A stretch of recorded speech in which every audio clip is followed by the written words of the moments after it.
Bonjour tout le monde, je suis ravie de vous retrouver pour une nouvelle vidéo. Cette fois-ci, je vais vous faire une vidéo que j'ai encore jamais faite sur ma chaîne, à savoir mon matériel quasi indispensable dans mon scrap.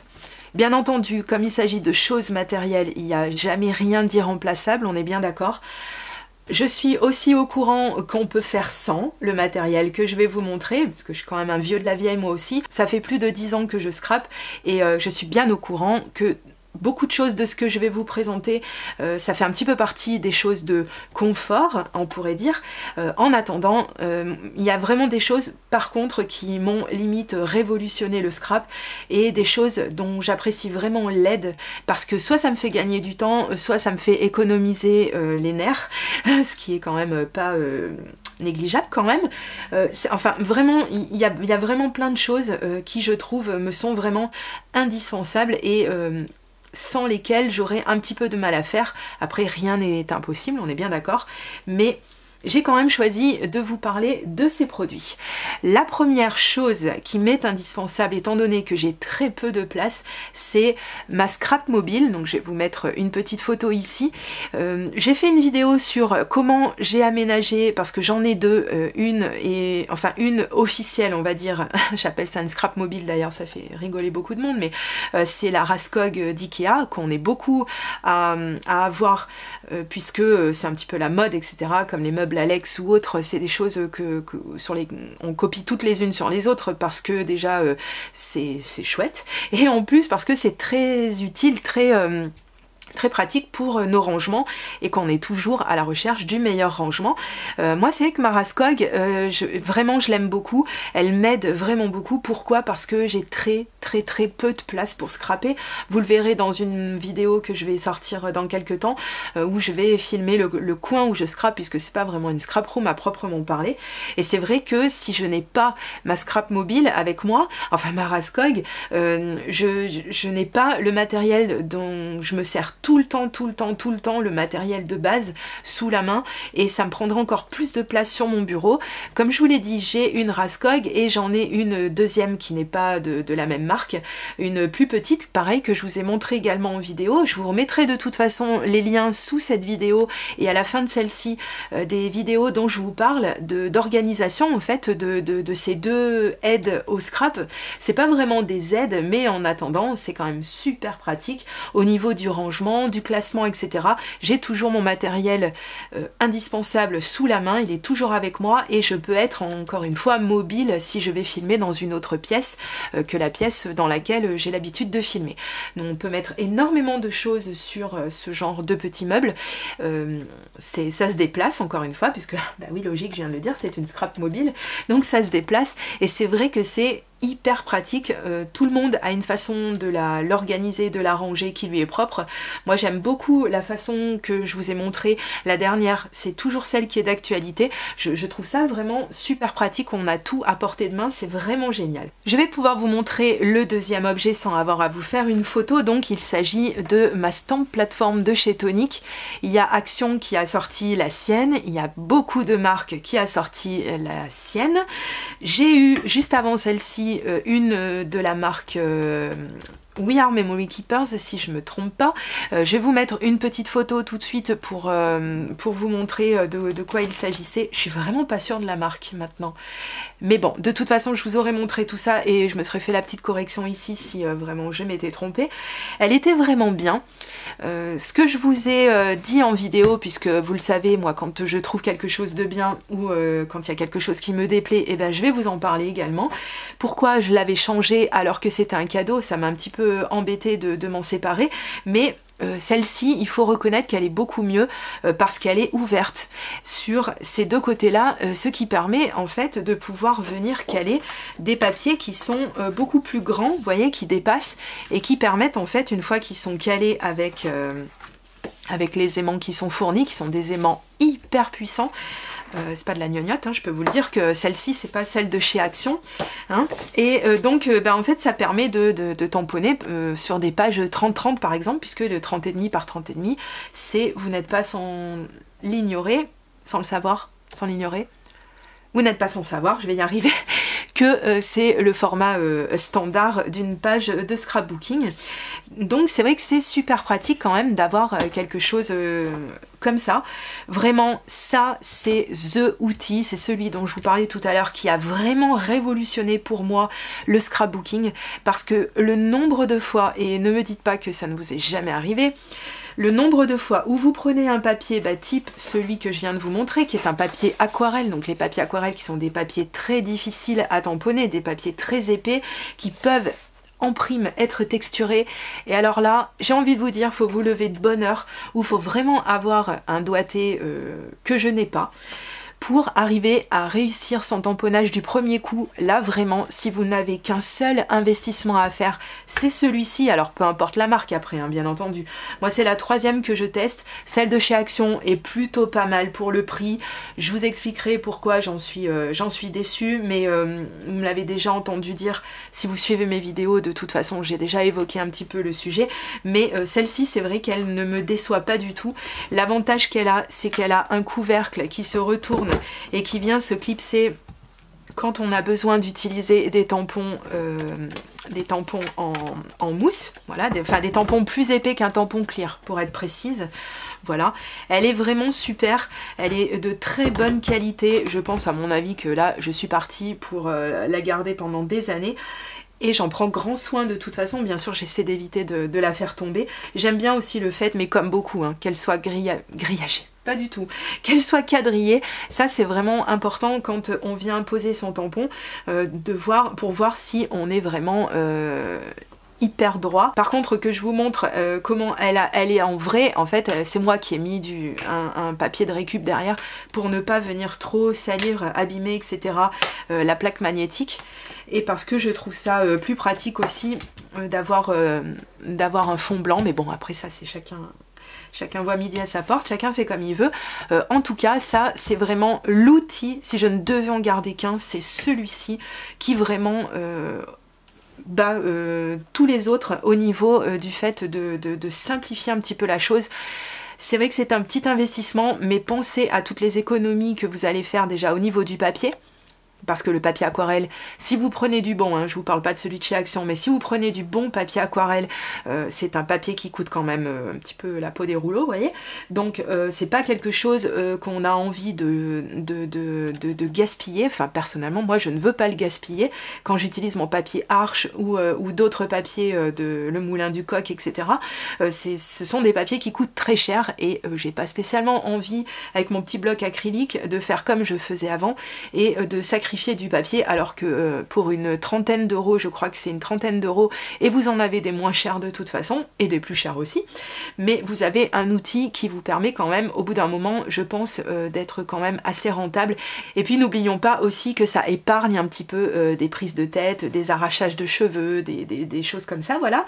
Hein, ça fait du bien à nos nerfs de tamponner et de voir que s'il y a besoin, eh bien on n'a rien à refaire, seulement de réancrer son tampon, de refermer son couvercle, le réouvrir, et de voir qu'on a un tamponnage qui est parfait. Voilà, donc une aide au tamponnage, une planche à tamponner, une plaque à tamponner, appelez ça comme vous voulez. Ça c'est vraiment l'outil de la décennie pour moi. D'autres outils qui sont également des aides d'une grande valeur, je trouve, ce sont les massicots, et c'est pareil, j'ai quand même beaucoup de mal à faire sans. Bien entendu, et si vous regardez mes vidéos, vous le savez, vous voyez que je me sers énormément à l'ancienne, hein, d'un tapis de découpe et d'un cutter, tout simplement. Maintenant, il y a beaucoup de choses que j'aime beaucoup découper avec un massicot, parce que c'est beaucoup plus rapide, et que, en général, j'ai bien dit en général, c'est quand même aussi beaucoup plus précis dans la découpe, ou je sais pas, pour vous je ne sais pas, mais moi j'ai toujours tendance à avoir la tranche en biais quand je coupe, je ne sais pas couper droit. Donc c'est pour ça que j'ai choisi de ne pas m'énerver et de confier cette tâche un petit peu rébarbative à un massicot. Alors un massicot un petit peu digne de ce nom, parce que beaucoup malheureusement eh bien, ne coupe pas droit. J'ai utilisé un Fiskars pendant des années qui coupait quand même assez droit, mais qui ne me convenait plus au bout d'un moment. Ça fait donc quelques années que j'ai celui de la marque We Are Memory Keepers. Je crois qu'on ne trouve plus comme ça maintenant. Ils l'ont changé. Ça c'est un très bon outil. je vais pousser celui de chez Action, faire un peu de place. C'est un très bon outil parce que déjà il est 2 en 1. Il vous permet également, puisque vous avez un outil tout en bas, que vous ne verrez pas, si. Vous avez un outil ici qui vous permet de, une fois que vous avez calé votre papier, une fois que vous avez calé, je vais y arriver, votre papier contre cette réglette qui s'ouvre et qui se ferme, et bien de venir faire vos marquages sur votre papier. Et ça, c'est... Mais en plus, je ne suis pas cadrée du tout. Voilà. Là, c'est mieux. Donc, vous venez marquer votre papier pour les mini-albums, pour plier des papiers, tout simplement. C'est le top du top. Moi, je l'aime beaucoup. La seule chose, puisque je vous ai fait déjà des retours hein, dessus, la seule chose que je pourrais lui... alors, il se bloque aussi hein, à l'arrière. Vous pouvez fermer ces petites pattes ici pour empêcher qu'il dérape. Il a des petits pieds antidérapants, c'est vachement sympa. La seule chose que je lui reprocherais, c'est déjà qu'il a un petit peu les lames qui s'usent un petit peu rapidement. Mais ça, malheureusement, c'est le cas pour beaucoup de massicots. Et ce que je lui reproche un petit peu, c'est son côté plastoc bon marché, que je reproche également à celui de chez Action, hein, mais lui il a l'excuse de coûter beaucoup moins cher. Celui-ci il était à une vingtaine d'euros, pareil entre 20 et 30 euros. Et en fait vous avez donc ici l'endroit où passe la lame.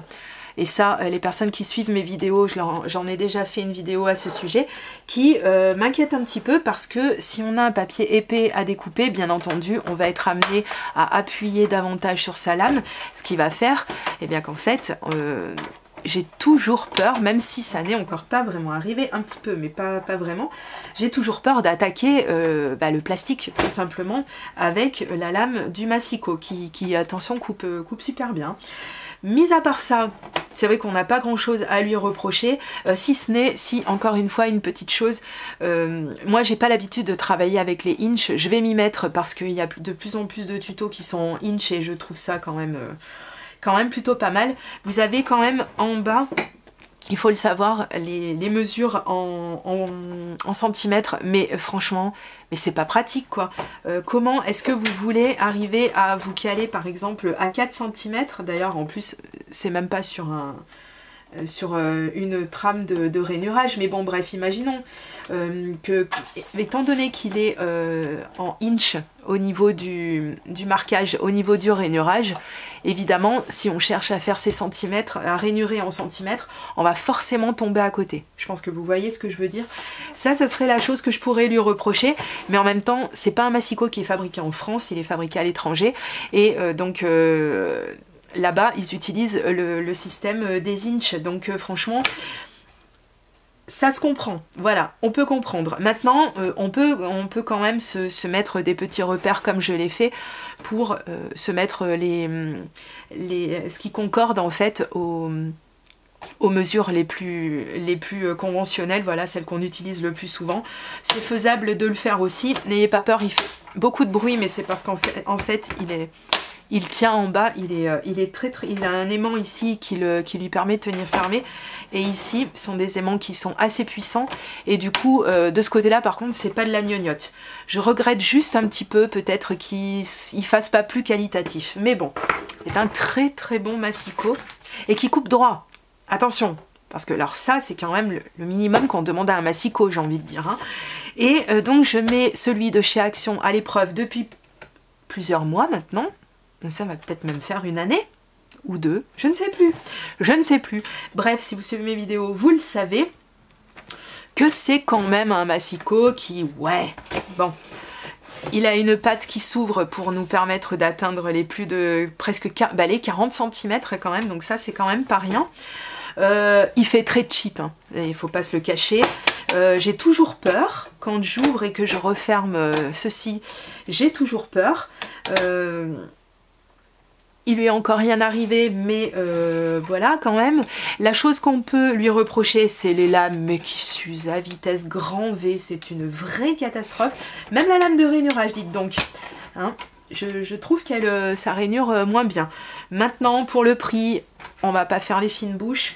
C'est vraiment quelque chose de très très bien. L'avantage, il est en centimètres, bien entendu. Ici, il y a un petit trou si vous voulez le suspendre, pour gagner de la place dans votre scrap room, si vous voulez le suspendre à un clou au mur, etc. Non, il a vraiment pas mal d'avantages. Maintenant, je ne vais pas vous faire la revue complète puisque c'est déjà fait sur ma chaîne. Je vous renvoie vers la vidéo si vous voulez en savoir plus. Pour le prix, il fait le job. C'est pas le truc de l'année comme beaucoup des choses qu'on trouve chez Action. Ça va vous aider, ça va remplacer le matériel officiel pendant un certain temps. Si vous voulez tester avant pour vous faire une opinion, si vous voulez tester avant d'acheter pour être sûr que c'est quelque chose dont vous ayez vraiment besoin, effectivement le matériel de chez Action c'est pas mal pour ça. Maintenant dans le temps, je sais très bien qu'il va pas tenir. Je sais qu'au la première fois qu'il va passer par terre, parce qu'avec mes deux mains gauches ça va lui arriver, ça te pend au nez mon petit, autant te prévenir tout de suite. Mais en attendant, je pense qu'au premier choc, il va me rester dans les doigts. Donc pour l'instant, Action continue d'en fabriquer, donc je me dis que c'est encore pas trop grave et que au pire, eh bien, ça me permettra de passer sur le Vasen Créatif puisque celui-ci, j'en ai entendu énormément de bien et il me semble également que les lames du Vasen Créatif sont adaptées à celui-ci. Voilà, donc corrigez-moi dans les commentaires si je me trompe à propos des lames de rechange, mais en attendant, effectivement, les massicots, ce sont des petites choses qui, je pense, à terme, ce sont des choses qu'il faut avoir. Encore une fois, vous faites bien ce que vous voulez avec votre argent, mais ça peut quand même vous aider beaucoup, je trouve, et c'est vraiment des choses qui, moi, vont rester dans ma scrap room et qui, même si elles sont cassées, encore une fois, je les remplacerai encore et encore parce que j'y trouve vraiment une grande utilité. Une autre chose que j'ai découverte il y a quelques temps et dont je ne peux plus me passer, ce sont ces petits flacons à embout de précision, petits et moins petits d'ailleurs, hein, puisque j'ai réussi à en trouver deux grandeurs. Je les ai trouvés, je ne vais pas vous mentir, hein, chez Tonton Ali. Vous avez d'autres sites qui vous en proposent à plus ou moins, qui sont plus ou moins bon marché. Je les ai trouvés, les miens, il y a, comme je vous dis, vraiment quelques temps en arrière, donc je vais même pas vous mettre de lien ou quoi que ce soit, parce que le vendeur, ce sera certainement plus le même chez Tonton Ali. Vraiment, ce sont des petites choses qui me sont vraiment devenues indispensables, je vais vous montrer pourquoi. En se rapprochant, on a bien compris que ce sont des flacons, comme je vous l'ai dit, à embout de précision et qu'ils vont vous permettre d'atteindre vraiment des endroits très fins, très petits, voilà, des endroits un petit peu difficiles d'accès. D'avoir un embout fin comme ça, c'est vraiment hyper pratique encore une fois. Donc là, en l'occurrence, j'ai mis deux colles différentes. Donc j'ai ma clé au colle là-dedans, j'ai la Tacky Glue, la vraie, là-dedans, dans celui-ci. Après, il peut arriver, on me l'a signalé, que de temps en temps les colles arrivent à boucher les petits embouts comme ça.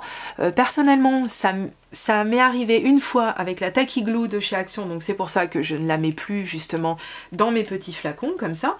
Maintenant, si ça arrive, bien entendu, comme avec le Glossy Accent, puisque lui, alors c'est une habitude qu'il a pris, une grande passion dans sa vie de se boucher. Et bien tout simplement on vient déboucher avec une toute petite aiguille, hein. C'est tellement fin que mon appareil a du mal à faire le focus, mais on vient déboucher ça avec une toute petite aiguille et en règle générale ça résout un petit peu le problème. Et donc vous voyez que même si c'est le grand, on a un embout qui est quasi, oui, c'est quasi les mêmes, ils sont hyper fins tous les deux. Non, vraiment, c'est vraiment quelque chose dont je me sers énormément et c'est quelque chose que si je ne l'avais pas, on va dire que je serais quand même bien embêtée. Il faut savoir que vous avez un petit peu dans la même famille les stylos colle. Je vous montre le bon. Voilà, donc vous avez les stylos colle comme ça, donc celui-ci c'est un embout roller, voilà, donc on a l'impression qu'on écrit avec et c'est super pratique aussi pour venir poser de la colle à des endroits un petit peu difficiles d'accès. Il n'empêche que même si c'est génial et que je l'ai depuis des années et que je l'achète et je le rachète et je le rachète, c'est quand même, je trouve, pour vraiment les endroits difficiles, ça lui arrive pas à la cheville, je trouve. Les flacons en bout de précision, c'est vraiment le top du top. Mais ça, c'est très bien aussi et ça fait aussi partie de mes indispensables en scrapbooking. Et surtout en carterie, bien sûr, puisque c'est en carterie qu'on va avoir besoin un petit peu plus que dans les pages 30-30 par exemple, d'atteindre des endroits un petit peu compliqués pour venir poser de tout petits points de colle. Hein, de temps en temps, on a, je vais vous donner un exemple ici, parce que je l'ai à portée de main, on a des choses un petit peu compliquées comme ça à coller. Alors il existe mille et une façons de coller, on peut déjà mettre du double face avant de faire sa découpe, ce qui va permettre d'avoir plus accès au niveau du collage. Maintenant, moi je ne pense jamais à le faire, c'est bien dommage. Et puis quand il s'agit de petites choses comme ça, c'est un petit peu, voilà, sur du papier qui est pas très épais, c'est un petit peu compliqué, donc on n'a pas vraiment d'autre choix que de venir, si on a d'autres choix, mais là dans mon exemple, si je veux utiliser de la colle liquide, je vais avoir vraiment intérêt à utiliser ce genre de petites choses. Vous allez vous dire, mais qu'est-ce qu'elle nous montre? Eh bien je vous montre mes fameuses microfibres, parce que elles aussi, elles sont vraiment devenues indispensables dans mon scrap. Vraiment, j'ai banni énormément de produits grâce à elles. Il faut savoir que rien que déjà de par leur texture, elles vous permettent par exemple de nettoyer très facilement vos tampons. Donc j'ai fait une vidéo à ce sujet, je ne sais pas si je la mettrai avant ou après celle-ci. En attendant, allez la voir parce que je vous donne des tonnes et des tonnes d'astuces pour nettoyer vos tampons et les garder le plus longtemps possible en bon état. Et donc la microfibre fait partie justement de ces astuces. Comme vous le voyez, celle-ci par exemple, ça fait des années que je l'utilise et souvent il suffit d'un petit peu d'eau et elle fait vraiment le job, elle aide vraiment bien à nettoyer. Donc si elle est cracra comme ça, c'est parce que déjà elle doit passer à la machine, mais quoi qu'il arrive, de toute façon, une fois que vous commencez à utiliser certaines encres comme la Stazone, eh bien évidemment il faut faire le deuil d'avoir une microfibre qui soit vraiment super propre. Il n'empêche que vous la mettez à la machine, vous la laissez sécher, vous la remettez dans votre stock de microfibres, dans votre scrap room, et même si elle ne fait pas propre comme ça, elle l'est quand même, et elle vous permet vraiment plein de choses. Donc déjà, je n'achète plus du tout de lingettes, que ce soit les lingettes bébés, des lingettes de nettoyage, etc. Même dans ma maison, hein, pour faire une petite parenthèse très courte. Pour les miroirs, vous n'utilisez que de l'eau et ça, quand elle est propre bien entendu, et une microfibre spéciale pour les vitres. Et pareil, c'est terminé d'avoir du produit, du pchit pour les vitres, etc., des produits en vaporisateur comme ça.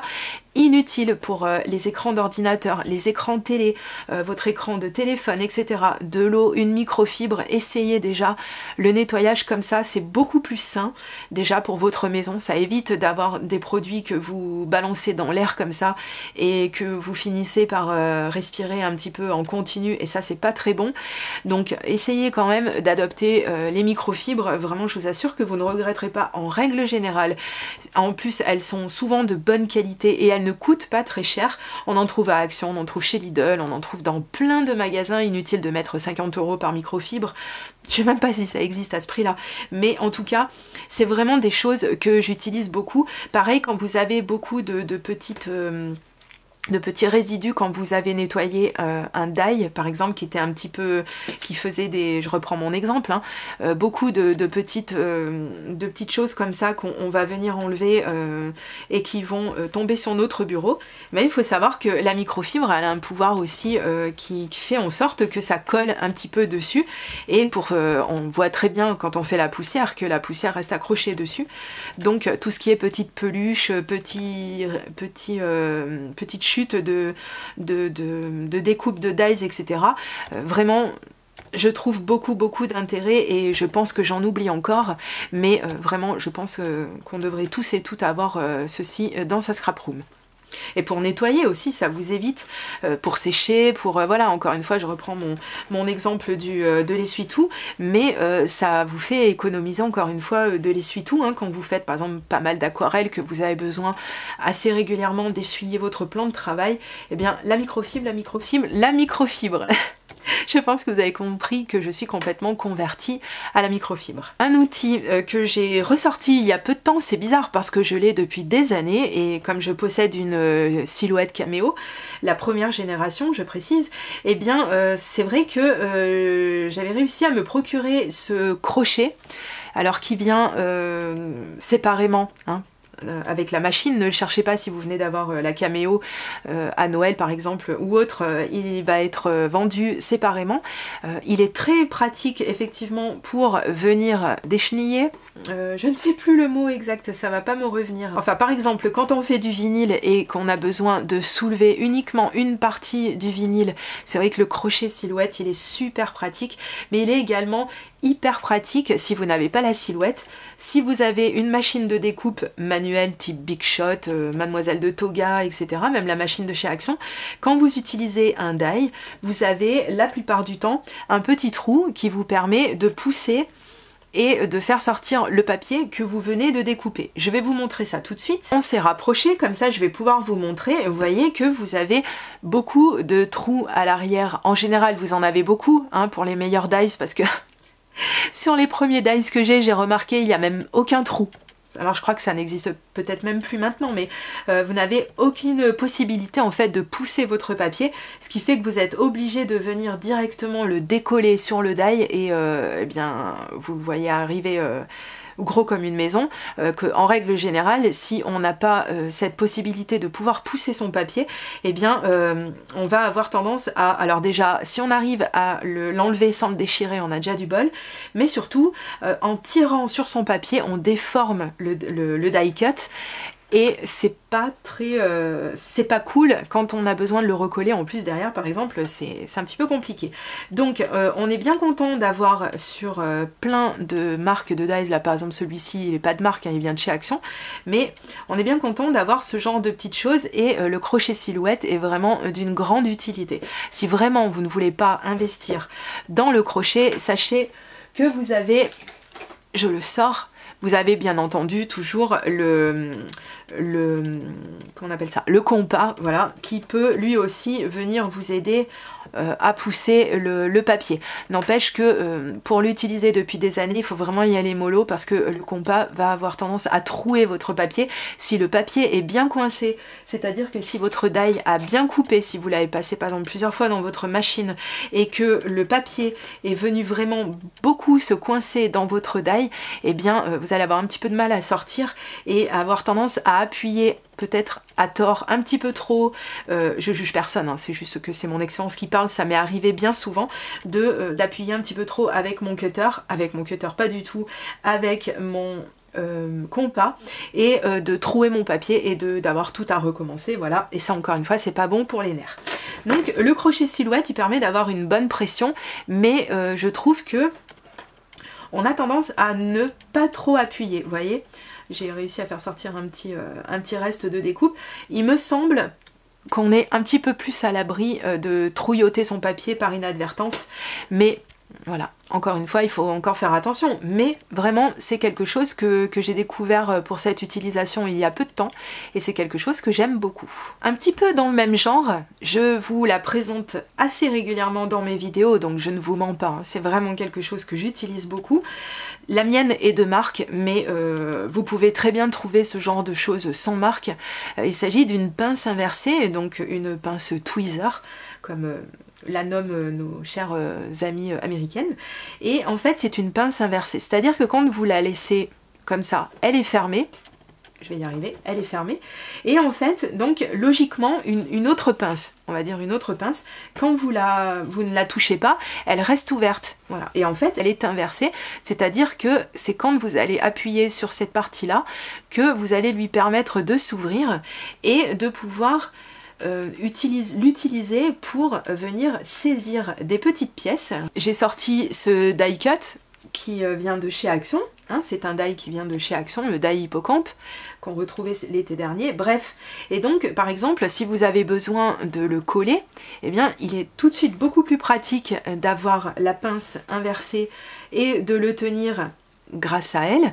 Vous venez poser votre colle un petit peu partout et après donc sans avoir à poser vos gros doigts dans la colle en enlevant la moitié, et après donc du coup ça collera beaucoup moins bien. Donc vous venez positionner votre die cut par exemple, ou votre morceau de papier, ou peu importe ce que ça peut être, votre découpe, et vous n'aurez plus qu'à appuyer pour qu'elle colle correctement. Voilà, c'est très très pratique pour tenir également quand vous faites de l'embossage à chaud, pour tenir un petit peu loin de vos doigts une pièce que vous viendriez embosser, que ce soit du papier ou une autre chose. C'est vrai que c'est quand même beaucoup plus pratique et ça évite quand même un petit peu les brûlures quand même, donc oui, ça reste vraiment quelque chose que j'ai depuis des années dans mon matériel, et vous voyez, c'est quand même assez solide parce que elle a toujours pas bougé.